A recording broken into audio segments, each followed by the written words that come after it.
শুভ সকাল সবাইকে আমন্ত্রণ জানাচ্ছি মেরিল মিল্ক সোপ বা রাঙা সকাল অনুষ্ঠানে। আজকের দিনটি সকলের ভালো কাটুক এই শুভকামনা জানিয়ে রাঙা সকালের আয়োজন শুরু করছি। সঙ্গে আছে আমি লাবণ্য, আছি আমি আনিস। আমার পক্ষ থেকেও সুন্দর একটি সকালের শুভেচ্ছা প্রিয় দর্শক। শুভ সকাল লাবণ্য। শুভ সকাল আনিস, কেমন আছো? ভালো আছি, তুমি কেমন আছো? আমিও ভালো আছি এবং সবসময় চেষ্টা করি ভালো থাকবার, সুস্থ থাকবার। তবে আমার কাছে মনে হয় প্রকৃতির কাছে গেলে আমরা মনে হয় একটু বেশি ভালো থাকি, কি বলো? একদম সত্যি কথা বলেছো। যদিও আমি লাস্ট কয়েকদিন ধরে এটা খুব মিস করছিলাম যে হয়তো কাজের ব্যস্ততার জন্য সবসময় প্রকৃতির কাছে থাকতে পারি না, কিন্তু খুব ইচ্ছে করে যে একটু দূরে কোথাও ঘুরে আসি, একটু ঘুরতে যাই পরিবারের সাথে, বন্ধু বান্ধবদের সাথে। এটা খুব মিস করছি। নিশ্চয়ই তাই। এবং আজকে আমার একজন চমৎকার মানুষ রয়েছেন যিনি প্রকৃতিকে রক্ষা করতে কাজ করেন। একদম। এই চমৎকার মানুষটিকে চলো আজকে আবিষ্কার করি। চলো জানিয়ে দাও কে আছেন। প্রিয় দর্শক, আমাদের আজকের অতিথি বন কর্মকর্তা মহসিন আলী। শুভ সকাল। ধন্যবাদ আপনাকে। শুভ সকাল। কেমন আছেন আপনি? হ্যাঁ আছি, আমি আলহামদুলিল্লাহ ভালো আছি। আপনি ভালো আছেন? এই তো আমরা সবাই ভালো আছি এবং আপনাকে পেয়ে ভীষণ আনন্দিত। আপনি চমৎকার আসলে কাজ করছেন, বিশেষ Thank you, করে thank you. দখল হয়ে যাওয়া বিভিন্ন ভূমি, বিশেষ করে বনের যে বনভূমি সেগুলো রক্ষা করতে চমৎকার সব কাজ করছেন। আপনার সাহসী পদক্ষেপের মধ্য দিয়ে আসলে আমাদের দেশ উপকৃত হচ্ছে, আমরা উপকৃত হচ্ছি। আপনি তো অনেকটা সময় ধরে আসলে বন কর্মকর্তা হিসেবে কাজ করছেন। জি। বনের যে পরিবেশ সেখানে থাকা আসলে কেমন লাগে? হ্যাঁ অবশ্যই, আমরা মানুষ সৃষ্টিগতভাবেই আর প্রকৃতি আমাদের প্রতিটা জীবনের সঙ্গেই একটা অবিচ্ছেদ্য অংশ। আর প্রকৃতির সঙ্গে থাকতে পেরে বা এরকম একটা সৌভাগ্য হয়ে আমি আসলে অনেক ভাগ্যবান মনে করি নিজেকে আর কি। বাহ, এমনিতে সত্যি তাই, একটু সবার থেকে একটু আলাদাই, কিন্তু এটা আমার মনে হয় খুব ব্লেসিং যে প্রকৃতির সাথে থাকা এবং কাজ করা। অনুষ্ঠানের নিয়ম অনুযায়ী একদম ছোটবেলায় নিয়ে যেতে চাই, ছোটবেলার সেই পরিবেশ, সেই প্রকৃতি, কোথায় বেড়ে উঠেছেন সবকিছু মিলিয়ে জানতে চাই। হ্যাঁ ধন্যবাদ। আমি আসলে বেড়ে উঠেছি আমার নিজ উপজেলাতেই, আমার দিনাজপুরের বচাগঞ্জ উপজেলায় আমার বাড়ি। আচ্ছা। ওখানে একটা গ্রাম, আমার গ্রামের নাম হচ্ছে খনগাঁও গ্রাম। তো সেই গ্রামেই আমার বেড়ে ওঠা। খনগাঁও প্রাইমারি স্কুল থেকে আমি প্রথম লেখাপড়া শুরু করেছি। আচ্ছা। এরপর খনগাঁও হাই স্কুলে আমার এসএসসি পরীক্ষায় আমি ওখান থেকে উত্তীর্ণ হই। এরপরে আমার ওই এইচএসসি ইন্টারমিডিয়েট আমি পাশেই আমার কলেজ, সেটা হচ্ছে হাটরামপুর ডিগ্রি কলেজ এখন। আচ্ছা। এরপর আমার শিক্ষা হচ্ছে শতাবগঞ্জ, আমাদের শতাবগঞ্জ সরকারি কলেজ, ওখান থেকে আমার বিএসএস করা আর কি। বাহ, আমরা আসলে অনেক কিছুই শুনবো। একদম। আমরা একটু ধীরে ধীরে আসলে এগোতে চাই। শৈশবে আসলে কেমন ছিলেন, সেই শৈশবের কথা যতখানি আপনার মনে পড়ে। বেশ দুরন্ত ছিলেন, ফুটবল খেলতেন প্রচুর, যতটুকু জানি। সঠিক সঠিক। আমি ছোটবেলায় ফুটবল এবং ভলিবলটাই বেশি খেলতাম। আচ্ছা। এবং শৈশব আমার একবারে আমি যদি বলি, শৈশব আমি গ্রামের মানুষ হিসেবে, গ্রামের ছেলেরা যেভাবে একবারে ছোটাছুটি খেলাধুলা বা খেতে যাওয়া, এরপর আমাদের পাশে ছোট্ট একটা নদী আছে, সেই নদীতেও অনেক সময় মাছ ধরা হয়েছে। এমনি একটু মানে চঞ্চল স্বভাবেরই ছিলাম আমি আচ্ছা। ছোটবেলা থেকেই। এমনিতে ক ভাই বোন ছিলেন আপনারা? আমরা এক ভাই এক বোন। আমার বোন বড়, আপনি ছোট। আমি ছোট আর কি। আর বাবা কি করতেন? আমার বাবা মূলত পেশায় একজন কৃষক এবং পাশাপাশি ছোট একটা ব্যবসা করে। অত্যন্ত মধ্যবিত্ত ঘরের সন্তান আমি আর কি। আচ্ছা, আর মা কি গৃহিণী হ্যাঁ, একদম পুরো মা দমে? একবারে পুরো বেশি ব্যস্ত গৃহিণী, একদম। সঠিক, অনেক ব্যস্ত থাকে। আপনি কি কৃষিকাজের সাথে কোনোভাবে ছোটবেলা থেকে যুক্ত ছিলেন বা বাবার সাথে কাজ করতেন? আমি অভিজ্ঞতা ছোটবেলা আছে তো থেকে, হ্যাঁ নিশ্চয়ই? আমি অনেক অভিজ্ঞতা আছে আমার। আসলে আমরা মধ্যবিত্ত ঘরের সন্তান, তো আমরা কৃষিকাজ, আমি নিজেও কৃষিকাজ করেছি। আমি যদি প্রিভিয়াসে বলতে চাই তাহলে আমি নিজে গরুর হাল চাষ করেছি বাহ, এবং কি কোদাল দিয়েও আমি মাঠে অনেক কৃষিকাজ করেছি, আমি ধান কেটেছি। চমৎকার। এরকম অভিজ্ঞতা আমার আছে আর কি। এগুলো কত বছর বয়সে হবে? আমি ইন্টারমিডিয়েট মানে 18 বছর পর্যন্ত এইসব কাজ, 18 থেকে 20 বছর পর্যন্ত এইসব কাজ করেছি। এমনিতে সবসময় আসলে কাজের বিষয় নিয়ে কথা বলা হয় বা আপনার নিজের ব্যক্তি বিষয় নিয়েও আসলে হয়তো জানবো, কিন্তু আজকে এই জায়গায় বসে যদি একটু বাবা মাকে নিয়ে বলতে বলি, হয়তো অনেক কথা বাবা মাকে বলা হয়ে ওঠে না, বা ভালোবাসি সেটাই হয়তো বলা হয়ে ওঠে না আমাদের, আমরা যারা আছি। আজকে যদি একটু বাবা মাকে নিয়ে একটু জানতে চাই, তাদের সাথে কেমন ছিল সময়গুলো, বা কেমন সব সময় থাকে, বা যদি কিছু বলতে চান তাদেরকে নিয়ে। হ্যাঁ, বাবা মা আসলে যদি বলা যায় পৃথিবীর শ্রেষ্ঠ মানুষ আমার চোখে দেখা আমার বাবা মাই। আমার আমাকে প্রতিষ্ঠিত করার জন্য আমার বাবাকে আমি দেখেছি অনেক স্ট্রাগল তার জীবনে।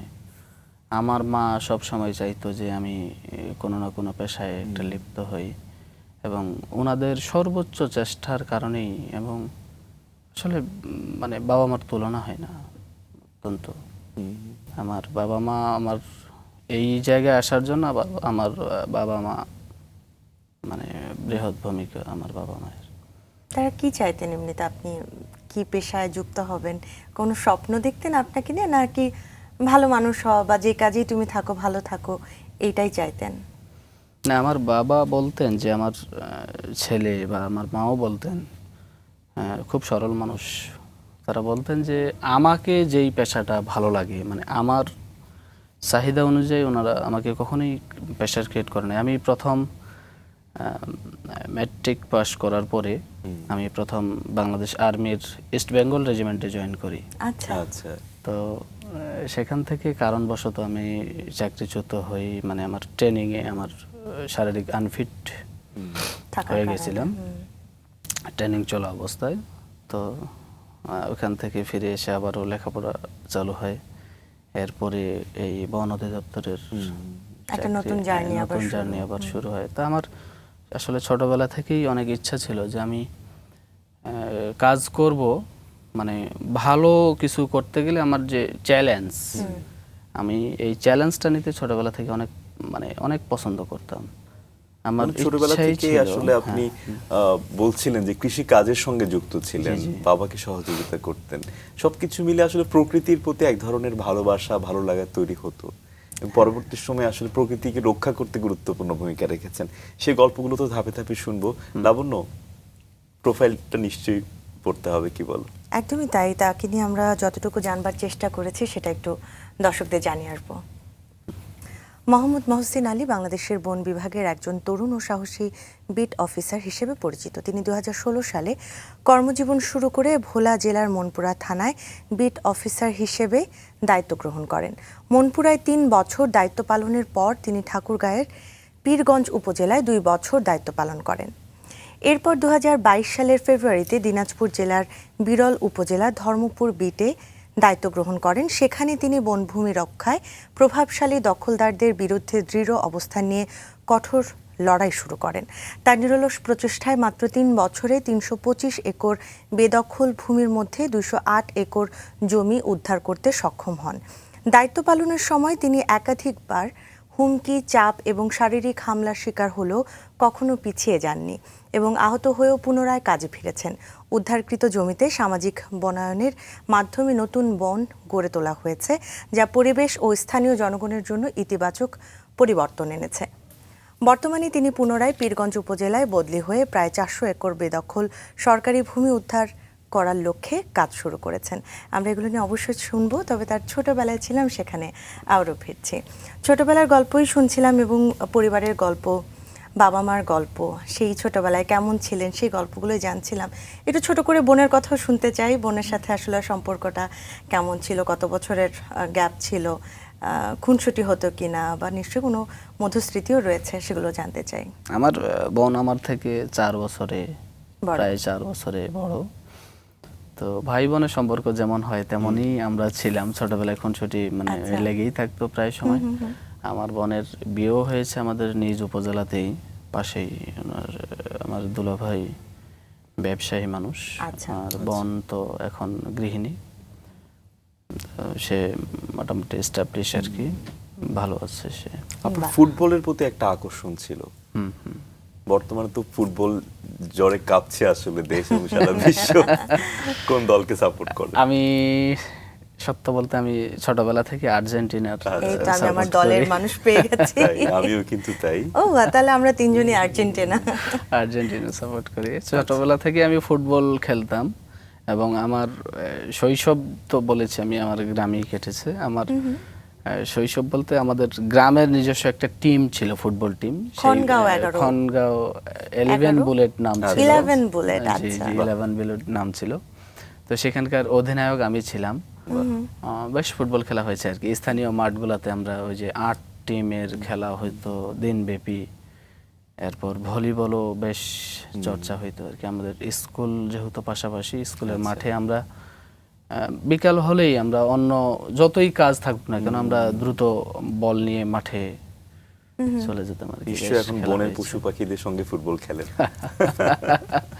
আসলে ফুটবল কর্মব্যস্ততার কারণে আমি মিস করি অনেক। আচ্ছা, ফুটবল খেলা দেখলেই আমি এখনো অনেক সময় দাঁড়িয়ে খেলা দেখি। আচ্ছা, কর্মব্যস্ততার কারণে আর খেলাধুলা তেমন হয় না, তবে ভালো লাগাটা রয়ে এবার গেছে। একটু আসি আমরা পড়াশোনার জায়গায়। পড়াশোনায় কেমন ছিলেন এটাও একটু জানতে চাই। স্কুল সময়টা কেমন কেটেছে? পড়াশোনা আমি খুব খারাপ ছাত্র ছিলাম না, আবার খুব ভালো না? খুব ভালোও না, তো এরকম ছিল আর কি। তবে আমার জীবনে আমি কখনো ফেল করি নাই। আচ্ছা। আমার তাহলে আপনি ভালো আমার student। লাইফে আমার ফেল নাই। ফেল বলতে আমার কোনো শব্দ নাই।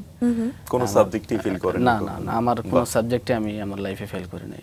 আমি একটা জিনিস খেয়াল করতাম যে আমার যেটা কাজ সেটা আমাকে করতেই হবে, তো আগে হোক পরে হোক সেটা আমি। এজন্য ছোটবেলা থেকে আমার মানে রুটিন ওয়ার্ক, গুছিয়ে কাজ করা বা রুটিন মেনে কাজ করা। যেমন আমি ছোটবেলা থেকেই মানে কেউ আমাকে কাজের জন্য খারাপ কিছু কথা বলবে আমি এটা মানে মানতে নারাজ। স্যার আমাকে একটা পড়া দিয়েছে, আমি পড়াটা পড়ে তারপর গেছি। স্যার যেন আমাকে বকা দিতে না পারে, আমি এটুক চেষ্টা সব সময় করে আসছি আর কি। ফুটবল খেলার পাশাপাশি বা খুব ক্রীড়ামোদী হওয়ার পাশাপাশি আসলে সাংস্কৃতিক কর্মকাণ্ড বোধে আপনি টুকটাক জড়িত ছিলেন যতটুকু জানি আমরা, আসলে তাই না? সাংস্কৃতিক বলতে আমি সেই সময় স্কুল যখন পড়তাম, স্কুলে তো সাংস্কৃতিক অনুষ্ঠান হইতেই আমাদের বাৎসরিক একটা, একদম। তো সেখানে স্টেজে কয়েকবার গানও করা হয়েছে আর কি। বাহ। গান কি এমনি কখনো শিখেছেন নাকি একদম না, শখের গান বশে? গান শেখা হয় নাই, এমনি গান শুনে শুনে মুখস্থ করা হয়েছে। এবার এভাবে গান মাঝে এখন মধ্যে গান করা হয়। শোনা হয় বা গান গাওয়া হয় নিজে নিজে? আমি অনেক গান শুনি, এটা আমার একটা লাবণ্য, তুমি তো অভ্যাস। গানের মানুষ পেয়ে গেলে। হ্যাঁ, আমি এই জন্য লাবণ্য গান কিন্তু নিয়ে বেশি প্রশ্ন চমৎকার একজন করছি। সঙ্গীত শিল্পী। তা আমরা একটু স্কুলে ফিরে যেতে চাই, যে স্কুলের সময়গুলো আসলে কেমন ছিল? স্টুডেন্ট শিক্ষকদের হিসেবে তো আপনি কথা, হ্যাঁ। মোটামুটি ভালোই ছিলেন, তারপরে কোন সাবজেক্ট নিয়ে পড়াশোনা শুরু করলেন? আপনি কি কমার্সের স্টুডেন্ট ছিলেন নাকি? আমি আর্টসের স্টুডেন্ট। আর্টসের স্টুডেন্ট। আমি আমার ইন্টারেস্টিং সাবজেক্ট ছিল হচ্ছে ভূগোল। আচ্ছা। ভূগোল সাবজেক্টটা নিয়ে আমি খুবই আন্তরিকতার সহিত এই সাবজেক্টটা আমি পড়তাম। আমার খুব জানার ইচ্ছা ছিল পৃথিবী সম্বন্ধে, আচ্ছা, বা ওই প্রকৃতি সম্বন্ধে। আমি ছোটবেলা থেকেই মানে আমি বলেছি যে আমি খুব খারাপ স্টুডেন্ট ছিলাম না। আমাদের যে আমার স্কুলের যে স্যারগুলো ছিল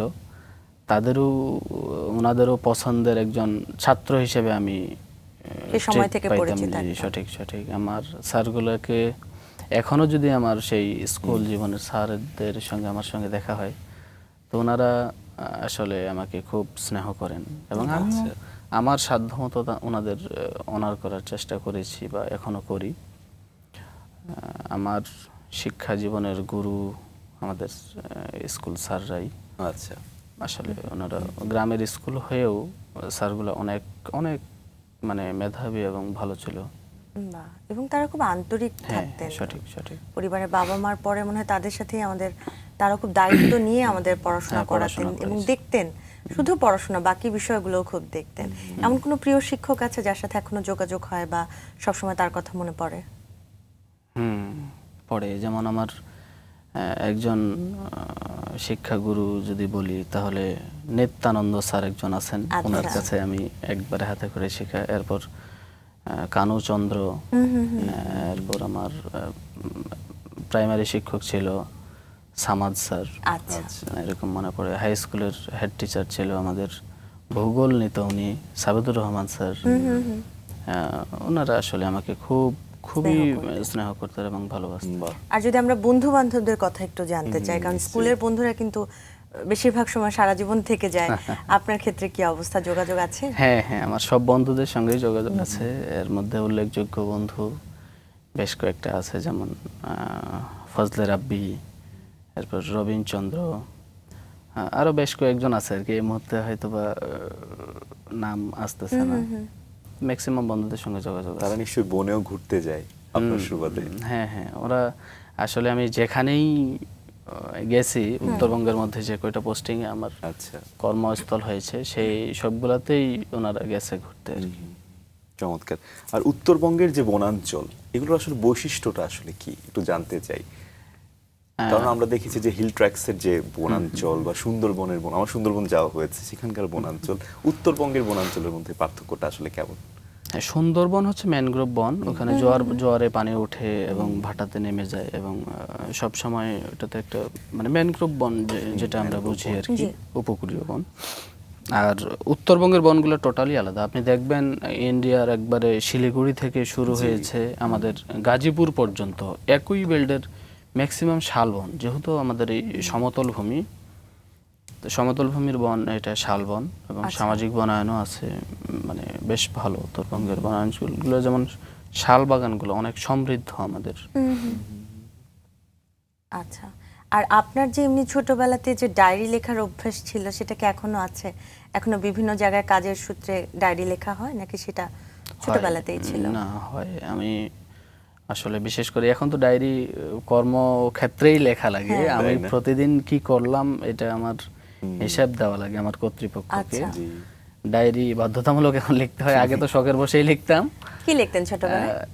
আমার দৈনন্দিন কাজ এবং স্কুলের বিভিন্ন ঘটনা, মানে ঘটনা, রুটিন, এরপর আমার সঙ্গে ঘটে যাওয়া বাস্তবমুখী যে ঘটনাগুলো সেগুলোই আমি ডায়েরিতে লিখতাম আগে আর কি। আচ্ছা আচ্ছা। আর এখন তো আমি বললাম যে আমার কর্মক্ষেত্রে নোটবুক, ডায়েরি প্রতিদিনই লেখা লাগে, রোজনামচা যেটা বলি আর কি। আমরা কি স্কুল জীবনে ছিলাম, একটু কলেজে ফিরতে চাই। 2 বছরের একটা সময় কেমন ছিল? হ্যাঁ, কলেজ লাইফ অনেক অনেক আনন্দ এবং অনেক স্মৃতি বিজড়িত ভাবে আমার কেটেছে। ভালো, আমি পুরো লাইফটাই এনজয় করেছি আর কি।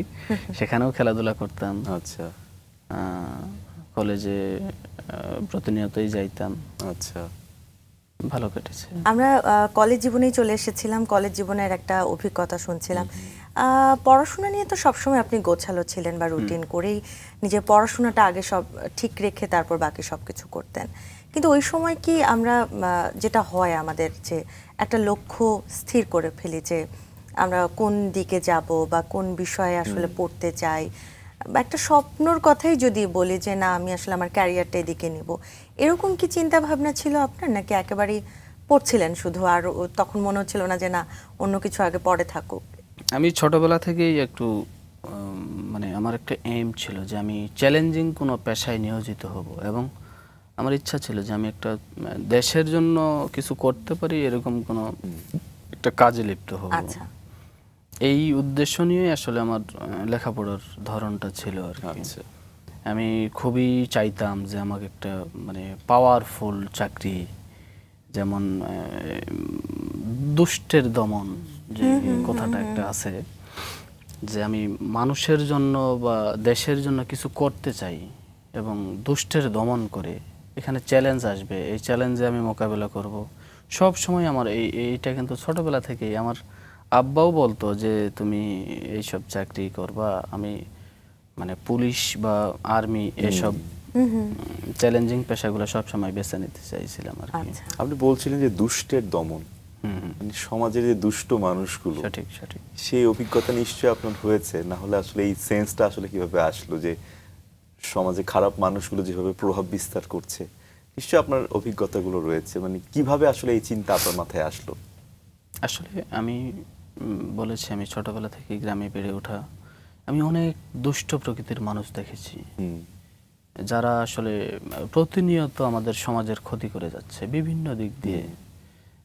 তো আমার মাথায় আসছে যে এইসব লোকদের যদি আসলে সমাজ থেকে ভালো পথে আনা যায় বা এদেরকে যদি দমন করানো যায় তাহলে কিন্তু আমাদের দেশ এবং আমরা মানুষ হিসেবে আমরা অনেক ভালো থাকবো। এই দুষ্ট মানুষদের নিয়ে আমি ভাবছিলাম অনেক আগে থেকেই যে দুষ্টের অবশ্যই দমন দরকার। এমন কোনো মানুষ কি আপনার জীবনে আছে যারা আসলে আপনার জীবনে কোনো খারাপ একটা প্রভাব রাখার চেষ্টা করেছে বা আপনার ক্ষতি করার চেষ্টা করেছে? না, আমার ব্যক্তিগত জীবন বলতে আমার চাকরি জীবনে এমন অনেক মানুষ নিশ্চয়ই এটা আছে, রয়েছে, হ্যাঁ, সেই গল্পগুলো আমরা শুনবো চাকরি অবশ্যই। জীবনে অনেক মানুষ আছে যারা আমার অনেক ক্ষতি করতে চেয়েছে। এমনি বিশ্ববিদ্যালয় জীবন নিয়ে যদি একটু ছোট করে শুনতে চাই, কোথায় কেটেছে বা কোথায় পড়েছিলেন? আমি বলেছি আমার ওই যে নিজ উপজেলাতেই আমার কলেজ ছিল, আচ্ছা। ওটা হচ্ছে শতাবগঞ্জ ডিগ্রি কলেজ, সেখানেই আচ্ছা। আমার গ্রাজুয়েশন করা। কোন বিষয়ে পড়লে? আমি বিএসএস পড়েছিলাম। আচ্ছা আচ্ছা। আচ্ছা। এবং সেটা তো একটু দীর্ঘ জীবন লাবণ্য, তাই না? বিশ্ববিদ্যালয় তো সেই জীবন কেমন কেটেছে? বিশ্ববিদ্যালয় জীবন প্রায় 4-5 বছরের সেশন জ্যাম তো ছিল না? না না, আমার আচ্ছা। সেশন তো কেমন ছিল সেই জীবন? একেবারে তারুণ্যের একেবারে প্রতিচ্ছবি, বন্ধু বান্ধবদের সঙ্গে আড্ডা, একসঙ্গে চা খাওয়া, নতুন প্রেমে পড়া, অনেক গল্প আছে আসলে। একটু মন খুলে কথা বললে খুব ভালো লাগবে আমার কাছে সেই মনে হয় যে। 2016 সালের গল্প আমরা শুনতে চাই। আসলে কলেজ লাইফ অবশ্যই একটা মানে খুবই স্মৃতি বিজড়িত জীবন।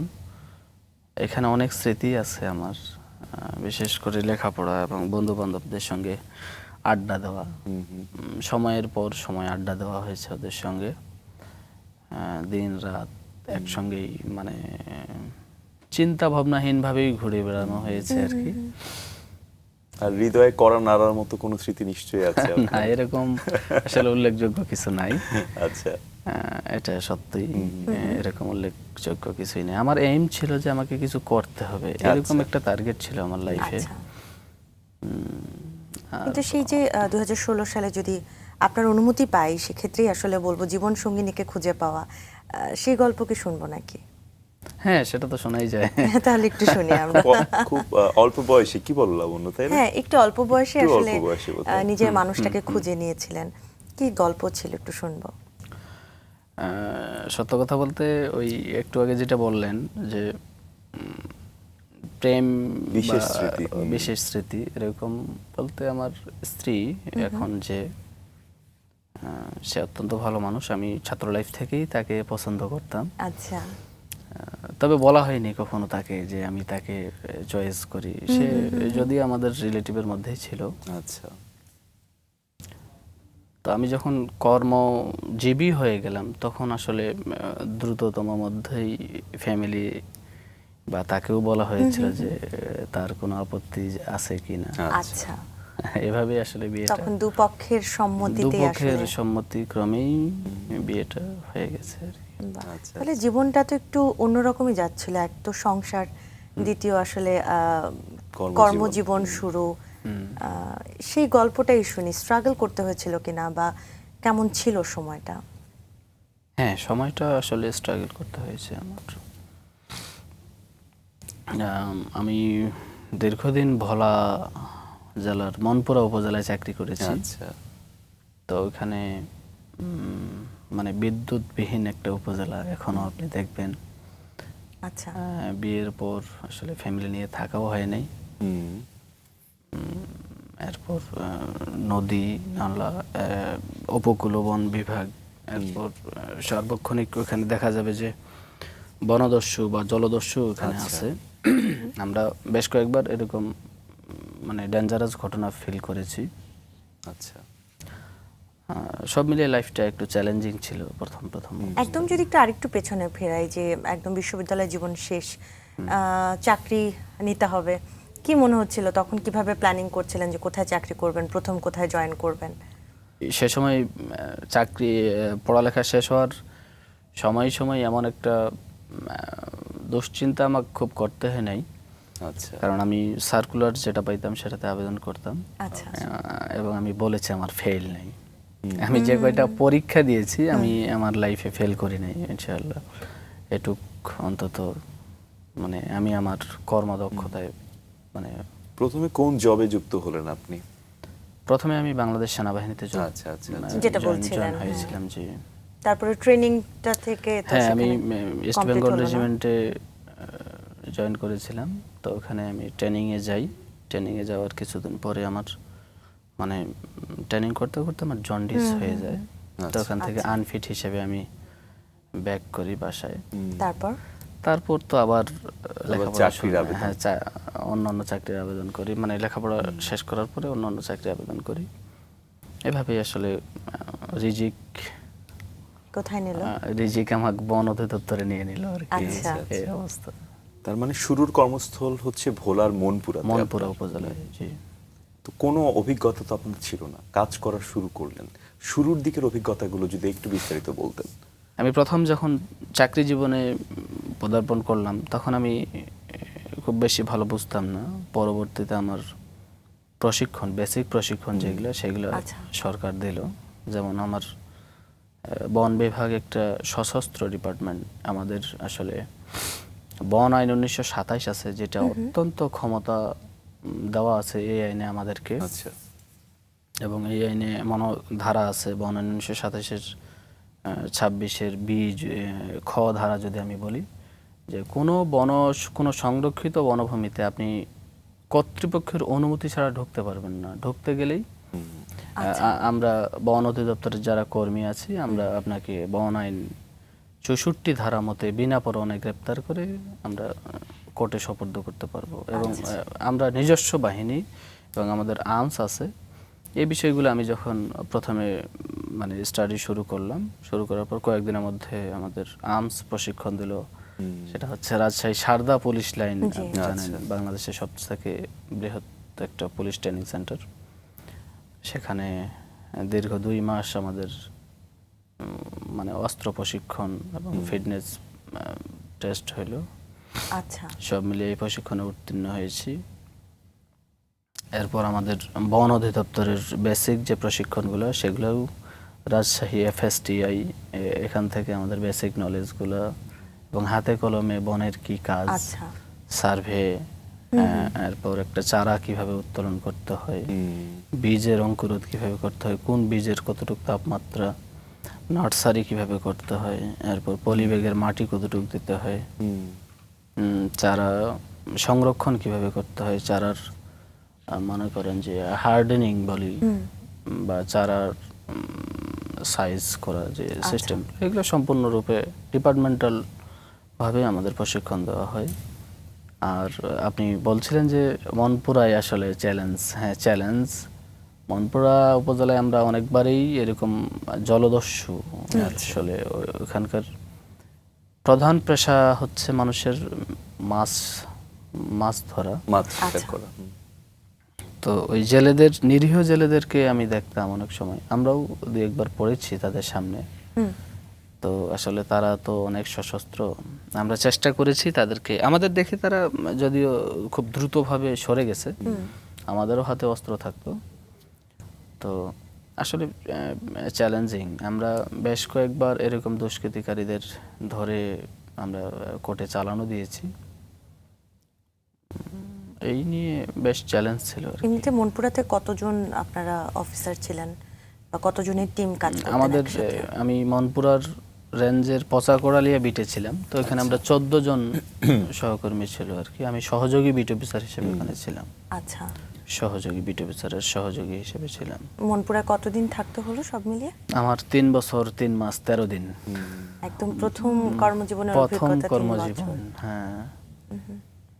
সেখানে কি কোনো ঘটনা আছে যেটা এখনো মনে পড়ে বা আপনাকে আহত করা হয়েছিল, এরকম কিছু আছে ওখানে? না, মনপুরায় আসলে আমি এইভাবে অ্যাসল্ট হইনি। কোনো কিছু ফেস করে না, এরকম ফেস করা হয়নি। তবে আমরা যা অনিয়ম দেখছি সঙ্গে সঙ্গেই সেটাকে প্রতিহত করে আমরা সফলতা অর্জন করছি আর কি। চমৎকার। আর মনপুরার পরে কোথায় আবার পোস্টিং হলো বা কোথায় যাওয়া হলো? হ্যাঁ, মনপুরার পরে আমার পোস্টিং হয়েছে দিনাজপুর, সামাজিক বন বিভাগ দিনাজপুরের পীরগঞ্জ উপজেলায় আমার পোস্টিং হয়। তার মানে বলা যায় আপনি আবার নিজের গ্রামেই ফিরে এলেন। নিজের এলাকাতেই চলে এসেছিলাম আর কি। ঠাকুরগাঁয়ের পীরগঞ্জ উপজেলায় আমার 2 বছর কাটে। এখানে 2 বছর অভিজ্ঞতাগুলো আসলে কেমন? হ্যাঁ, মনপুরার থেকে আমার উত্তরবঙ্গের যে চাকরির অভিজ্ঞতাটা সেটা আসলে একবারে মানে অনেক পরিবর্তন। আচ্ছা। কিরকম? ওইদিকের বনগুলো আলাদা, আমি বলেছি যে ওইদিকে হচ্ছে উপকূলীয় বন, আর আমাদের এদিকে হচ্ছে যে সমতল ভূমির বন, মানে শাল বন। মনপুরায় যেমন আমি ফেস করলাম যে এখানে যেহেতু বনগুলো একবারে নদীর চরে, আচ্ছা, সো সেখানে জবরদখল করার প্রবণতা খুবই কম। আচ্ছা। মানে নদী পাড়ি দিয়ে মানুষ ওখানে কি করতে যাবে, এরকম একটা পরিস্থিতি ওখানে আমাদের। এখন বাংলাদেশের সব থেকে বড় সমস্যা আমি যদি বলি তাহলে মানে জমি জবরদখল হয়ে যাচ্ছে। আমাদের যে বনভূমি আপনি দেখেন বাংলাদেশে 17% বনভূমি কিন্তু আছে, মানে মোট ভূমির 17% কিন্তু বন বিভাগের বনভূমি। এই বনভূমিগুলো অনেক মানুষই মানে অসাধু, যে এক শ্রেণীর অসাধু চক্র, সেটা বিভিন্নভাবে জাল জালিয়াতি কাগজ তৈরি করছে। আসলে ভিত্তিহীন কাগজগুলো তার। আচ্ছা, স্পষ্ট আমি যদি একটা মেসেজ দিতে চাই তাহলে বন আইন 1927-এর 4 ধারা থেকে 20 ধারা পর্যন্ত একটা বনভূমিকে সংরক্ষিত বন হিসেবে ঘোষণা করার জন্য কিন্তু এই ধারাগুলো সমস্ত মানে এই ধারার ক্ষমতা বলেই একটা ভূমি বনভূমি হয় এবং সংরক্ষিত বনভূমি হয়। তারা মানে 1900 আমরা যদি ধরি 1951 সাল থেকেই মানে প্রজাস্বত্ব আইনের পর থেকে যে আমাদের সংরক্ষিত অ্যাকোয়ার গেজেট হয়, এরপর ভেস্টেড গেজেট হয়, এরপর আমাদের সংরক্ষিত গেজেট হয়। এভাবেই আমাদের বনভূমিগুলো কিন্তু সংরক্ষিত বন হিসেবে ঘোষণা হয়। 4 ধারা হয়, এরপর 6 ধারা হয়, এরপর হচ্ছে আমাদের 19 ধারায় একটা প্রজ্ঞাপন জারি হয়। সংশ্লিষ্ট ফরেস্ট সেটেলমেন্ট অফিসার, জেলা প্রশাসক মহোদয় একটা নোটিশ করেন যে এই জমিটা আসলে বন বিভাগের রিজার্ভ বনভূমি হবে অল্প কয়েকদিনের মধ্যে, এখানে বৈধ কোনো মালিকানা আছে কিনা। আসলে সেই সময় তারা মালিকানা না দেখিয়ে এখন আমরা দেখছি যে তারা মানে পিছন দরজা দিয়ে, যদি বলি পিছন দরজা দিয়ে বিভিন্ন জাল কাগজ তৈরি করে হয়রানিমূলক মামলা তারা করে মানে সরকারকে একটা বেকায়দায় ফেলতে চায়। আচ্ছা, এখানে এসে আমি এই অভিজ্ঞতাটা হইলো আর কি উত্তরবঙ্গের মানুষের, মানে উত্তরবঙ্গে যে বনগুলো আছে এখানে এসে এই অভিজ্ঞতাটা হইলো। আর এমনিতে যদি একটু জানতে চাই, যেহেতু নিজের এলাকা, একটা দায়িত্ব তো নিশ্চয়ই নিজে থেকে আরো বেশি কাজ করছিল, যে না নিজের এলাকা, কেমন অনুভূতি ছিল? হ্যাঁ, আসলে সুন্দর প্রশ্ন করেছেন। আমি যদি বলি যে নিজের এলাকায় আমি কিছু করতে পারলে আসলে সেটাই হবে আমার সব থেকে বড় পাওয়া। এই উদ্দেশ্য নিয়ে আসলে আমার বিশেষ করে আরো বেশি কাজ করা। আমি যদিও কি বলবো যে কোনো অনিয়ম করতে চাই না বা অনিয়ম করি নাই, আমার জানা সত্ত্বে আমি করি নাই। যদি অজানায় হয়ে থাকে সেটা ভিন্ন বিষয়, কিন্তু আমার লাইফে আল্লাহ যেন আমাকে মানে এরকম কোনো অনিয়মে লিপ্ত না করে। আপনি বলছেন যে আপনি কখনো অনিয়ম করতে চান না, কিন্তু আপনি যে টিমটা নিয়ে কাজ করেন সেই টিমের যে মানুষগুলো রয়েছে তারা কি আসলে আপনার মতো সৎ কিনা, বা তারা তাদের কাছ থেকে আপনি ফুল সাপোর্টটা পান কিনা? হ্যাঁ, অবশ্যই। আমি টিম ওয়ার্ক, আমাদের কাজটা হচ্ছে টিম ওয়ার্ক। আমরা যদি সকলে মিলে মানে একই উদ্দেশ্যে কাজ না করি তাহলে আমাদের উদ্দেশ্য কিন্তু সফল হবে না। আমি আমার সহকর্মী, আমি যেখানে চাকরি করেছি আমার সহকর্মী যারা ছিল, আমি তাদের বলতাম যে দেখেন আমি আসছি, আমি যেহেতু আপনাদের বস হিসেবে এখানে আসছি বা সরকার আমাকে এখানে পদায়ন করেছে, সো বৈধ সরকারের যত আদেশ আমরা সেটা বাস্তবায়ন করার চেষ্টা করব। এখানে কেউ অনিয়মে আপনারা যাবেন না, আমি যেভাবে বলবো সেভাবে আপনারা চলবেন। তো হ্যাঁ, আমি সর্বোচ্চ সাপোর্ট আমার সহকর্মী এবং অন্যান্যদের কাছ থেকে পেয়েছি।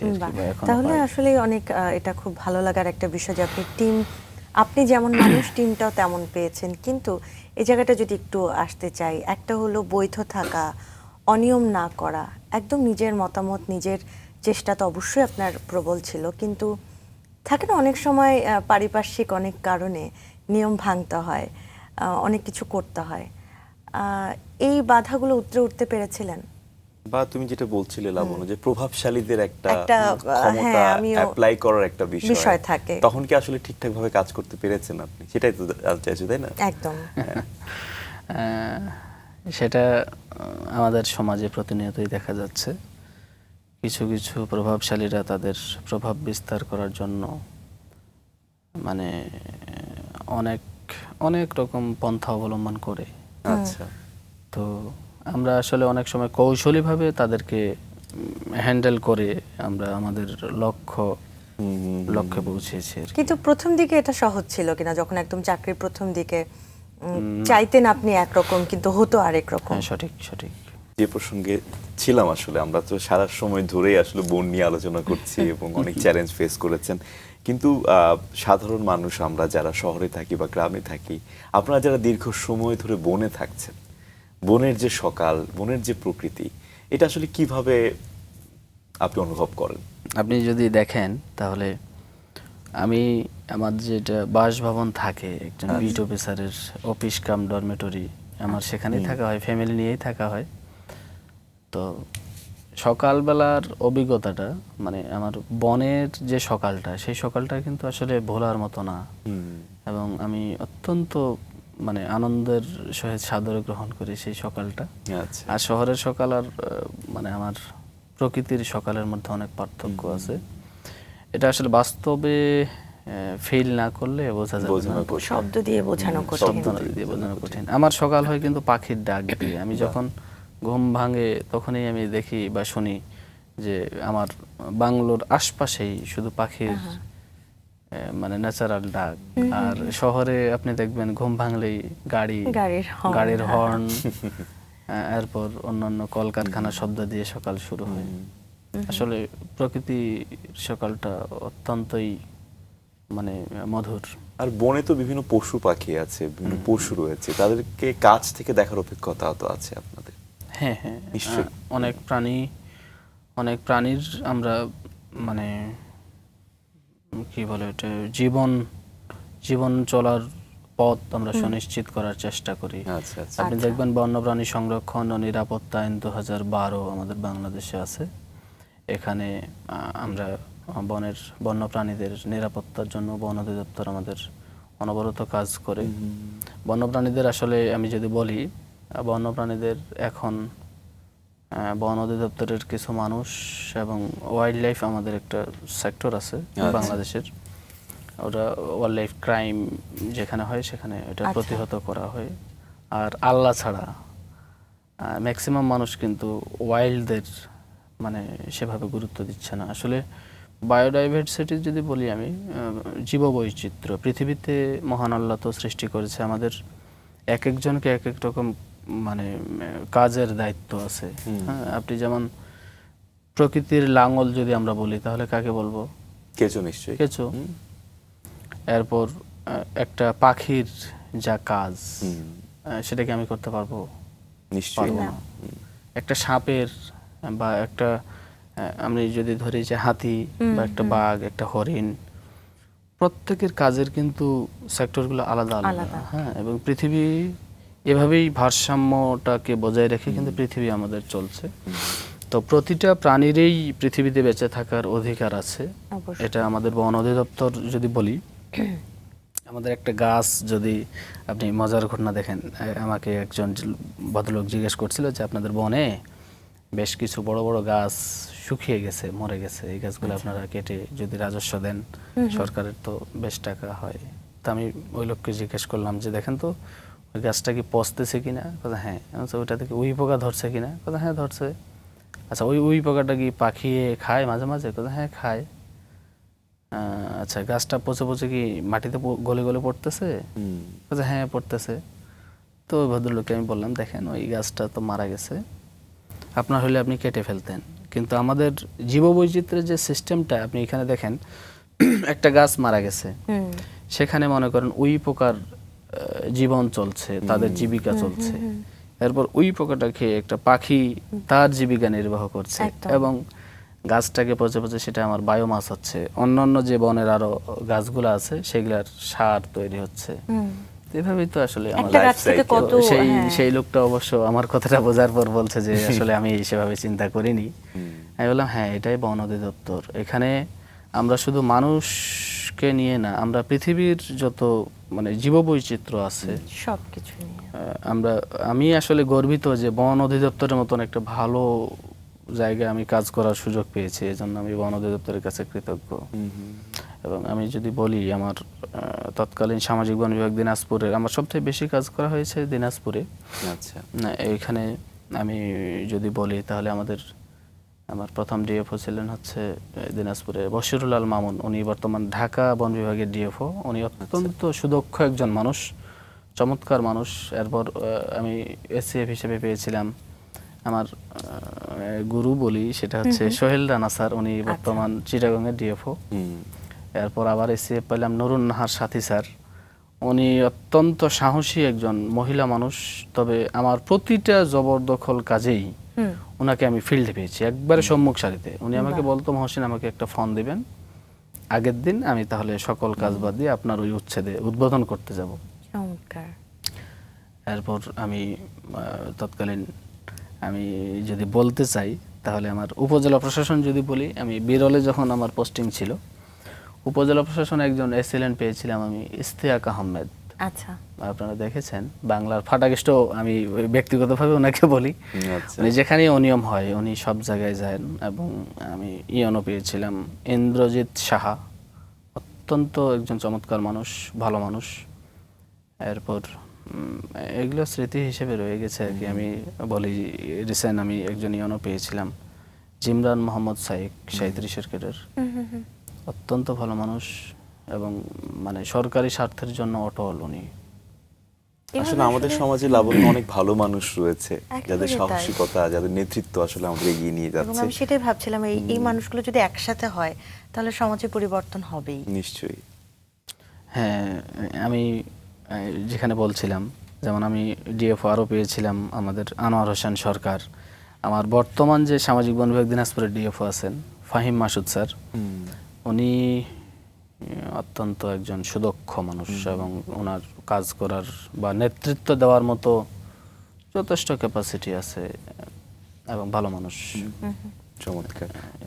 আমরা আসলে আপনার কাজ সম্পর্কে আরেকটু বিস্তারিত জানতে চাই। যে জবরদখল বলছিলেন, যে সরকারি বেদখল হয়ে যাওয়া ভূমিগুলোকে রক্ষা করছেন, হ্যাঁ, বনদস্যুদের বিরুদ্ধে আপনাদের পদক্ষেপ ছিল। এই ঘটনাগুলো আসলে কিভাবে শুরু হতো, কিভাবে আসলে এগুলো নিয়ে কাজ করতেন?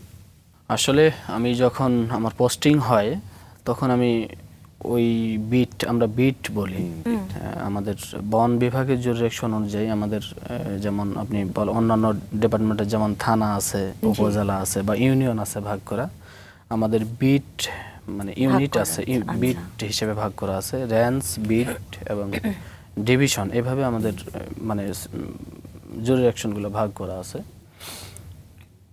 তো আমি প্রথম যখন যদি বলি বিরলে, যখন আমার বিরল উপজেলায়, দিনাজপুরের বিরল উপজেলায় যখন প্রথম আমার পোস্টিং হলো 2022 সালের ফেব্রুয়ারি মাসের 16 তারিখে আমি এখানকার দায়িত্ব নিই।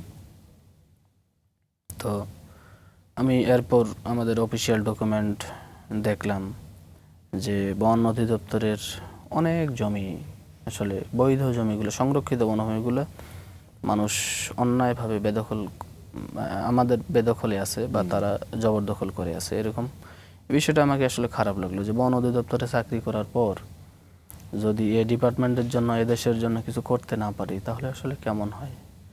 আমি সংশ্লিষ্ট ব্যক্তিদের ডাকলাম, ডেকে বললাম যে দেখেন, এই বনভূমিগুলো আসলে বনের, এটা আপনারা খাচ্ছেন, আপনারা আসলে বেআইনিভাবেই এতদিন থেকে দখল করে আছেন, এটা ছেড়ে দিতে হবে। তো আপনি জানেন ভালো করেই, মানুষ জমির জন্য মানুষ জীবন দিতে প্রস্তুত। আসলে আমরা যদি দেখি পৃথিবীতে দুইটা ইস্যু নিয়েই বেশিরভাগ মানুষের জীবন যাচ্ছে, এক হচ্ছে প্রেম, দুই হচ্ছে জমি। আপন ভাই আরেক ভাইকে একবারে হত্যা পর্যন্ত, এরকম অ্যাভেলেবল ঘটনা আছে, আপনি দেখবেন। আসলে ওনারা প্রথমে রাজি হয় না বা কোনোভাবেই মানে মানতে নারাজ যে জমিটা আমরা ছেড়ে দেবো কেন, এই জমি তো আমাদের আয় রোজগারের একটা অংশ। তো এগুলা আসলে আমরা পাত্তা না দিয়ে তখন আইনিভাবে মানে জমিগুলো উদ্ধার করার ব্যবস্থা নেই আর কি। আমি যদি বলি, আমার এই জমি উদ্ধারের পিছনে হচ্ছে তৎকালীন ডিএফওগণ, আমাদের বিভাগীয় বন কর্মকর্তাগণ আমাকে কাজ করার স্বাধীনতা দিয়েছিল। যেমন একটা দেখেন, একটা জমিতে মানুষ খাচ্ছে, সে বিভিন্ন রকম জাল কাগজ তৈরি করছে এবং কোর্টে মামলাও করছে। দেখেন, মিথ্যা মামলা, হ্যাঁ, এই জমিটা আমার, মহামান্য আদালতের কাছে উনি এরকম বিচার চেয়েছে। তো আমরা আদালতে আইনিভাবে ফেস করছি, মোকাবেলা করেছি যে দেখেন এটা রাষ্ট্রের সম্পদ, রাষ্ট্রের সম্পদ রাষ্ট্রকে ফিরাই দিতে হবে। এই রাষ্ট্রের সম্পদটা হচ্ছে বর্তমান যদি বলি 18 কোটি যদি মানুষ থাকে, 18 কোটি মানুষের। অবশ্যই।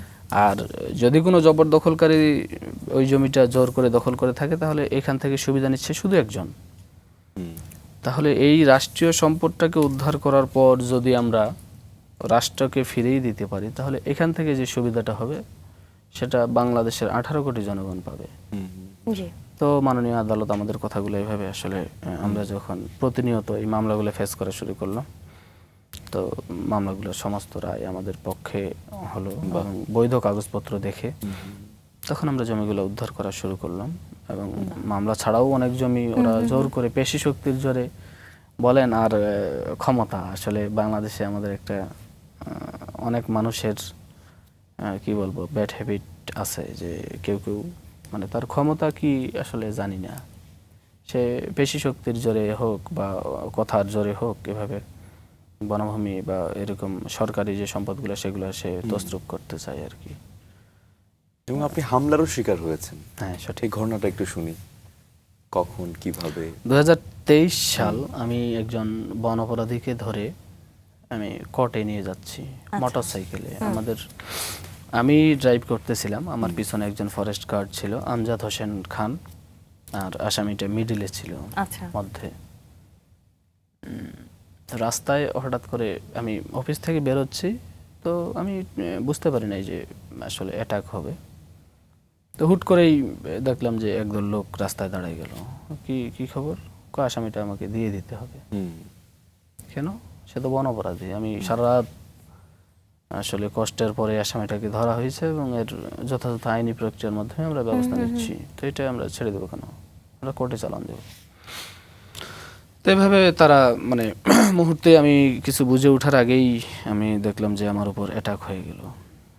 তো পরে আসলে মানে যেভাবেই হোক ওই আসামিকে সহ, মানে আল্লাহ তো আসলে আমাদেরও তো প্রশিক্ষণ আছে, আমাদের তো গায়ে শক্তি আছে, তো সেভাবেই ওই আসামিকে তো ছাড়ি নাই, বরঞ্চ আরো একজন আসামিকে ধরে ওখান থেকে একসঙ্গে একজনের থেকে এখন 2 জন আসামি হলো। এরপর আমি আবার পুনরায় কাস্টডি করে ওই বিরল থানার পুলিশকে ইনফর্ম করলাম।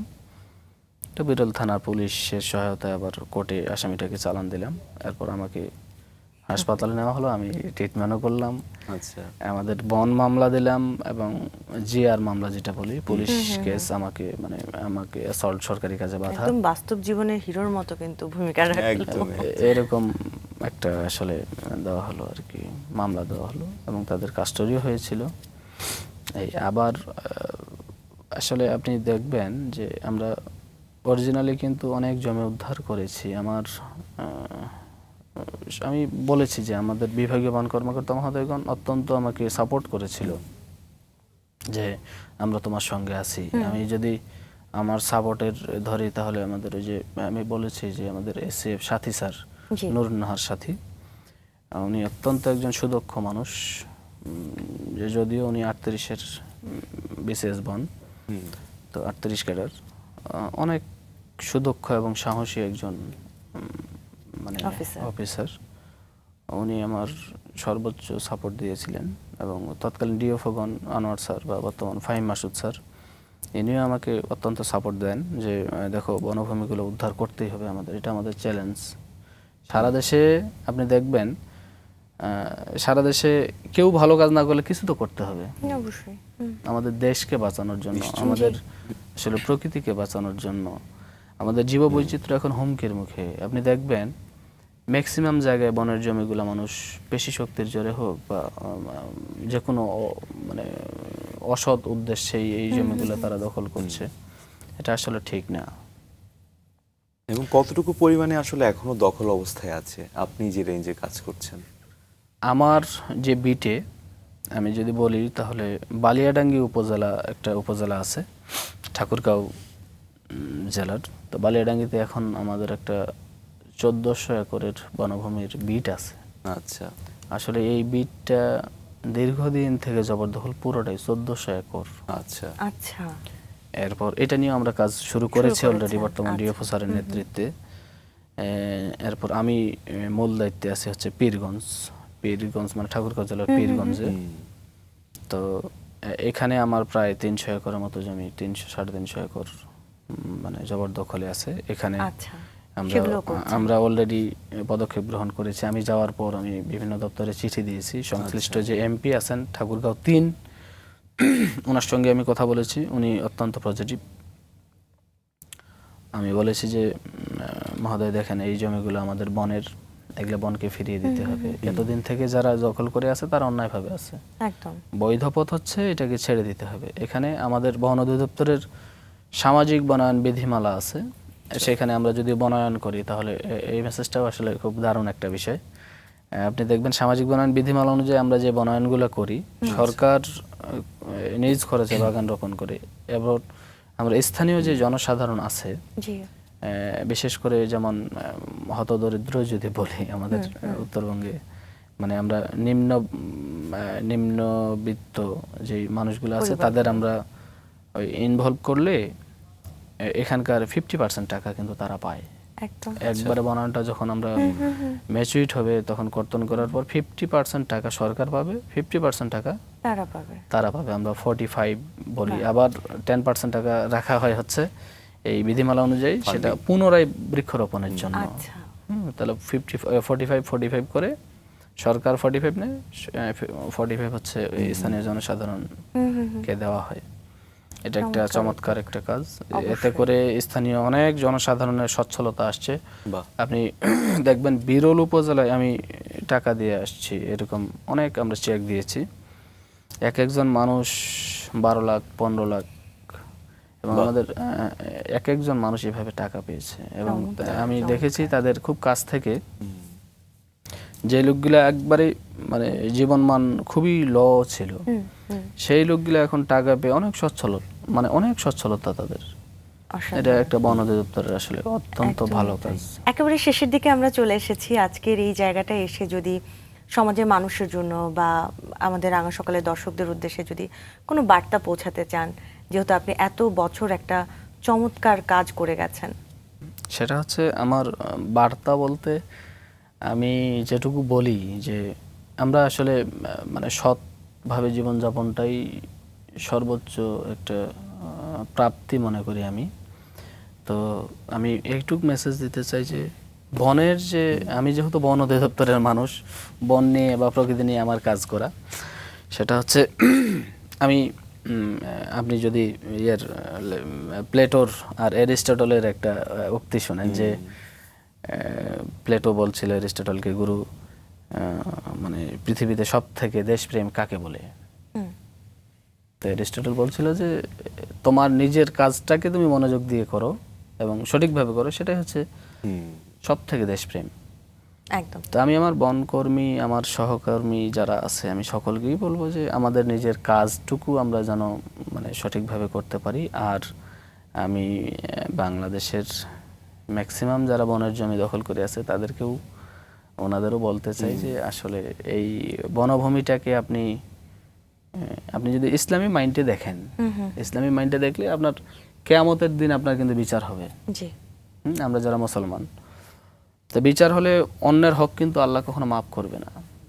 আপনি একজনের হক যদি মেরে খান, তাহলে সেটা একজনের কাছ থেকে ক্ষমা চাইলে কিন্তু হয়ে যায়। মনে করেন আপনার কাছ থেকে আমি কোনো একটা অপরাধ করলাম, আপনার কাছ থেকে আমি ক্ষমা চাইলাম, হয়ে গেল। কিন্তু একটা রাষ্ট্রীয় সম্পদ, সেটা তো 18 কোটি মানুষের সম্পদ। আপনি 18 কোটি লোককে কিয়ামতের দিন কোথায় পাবেন? কারা কারা সেদিন বেঁচে ছিল বলেন তো? আসলে এই মানে অবৈধ পন্থায় বা এই দখলদারিত্বে না থেকে, আপনার পেশি শক্তি না খাটিয়ে আমি তাদেরকে মেসেজ দিতে চাই, আপনারা সরকারের যে জমিগুলা সেগুলা ছেড়ে দিয়ে সরকারকে ছেড়ে দেন। নিশ্চয়ই। আসলে আপনি আপনার জায়গা থেকে সাহসী পদক্ষেপের মধ্য দিয়ে আসলে এই যে 18 কোটি জনগণের যে হক, সেটা রক্ষা করার চেষ্টা করছেন। অনেক অনেক শুভকামনা। এত ব্যস্ততার মধ্যেও সময় দিয়েছেন, দূর থেকে এসেছেন আমাদের কাছে আপনি। অনেক ভালো থাকবেন।